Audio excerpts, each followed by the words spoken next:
আজকে দেখাবো যে মধুটিলা ইকো পার্কের এই টাওয়ারটি কিভাবে আসবেন বা কোন রাস্তা দিয়ে আসবেন। তো এইখান থেকে গেটে দিয়ে ঢুকেই ইটের রাস্তা দিয়ে চলে আসবেন এই টাওয়ারের দিকে। তো এই টাওয়ারটি কিন্তু দেখতে পারতেছেন, এটি কিন্তু প্রায় মাটি থেকে 70 ফিট উঁচুতে, এবং কি এটা ওইখান থেকে কিন্তু প্রায় 6 তলা উঁচে করে রাখা হয়েছে এই টাওয়ারটিতে ওঠার পরে কিন্তু আপনারা বিভিন্ন ভারতের গাছগাছলা দেখতে পারবেন এবং কি ভারতের কিছু দৃশ্য দেখতে পারবেন এই টাওয়ারটির উপর থেকে।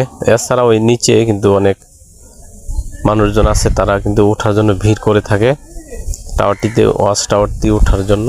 তো ওয়াচ টাওয়ারের আশেপাশে কিন্তু জায়গাটা খুবই ভালো লাগে।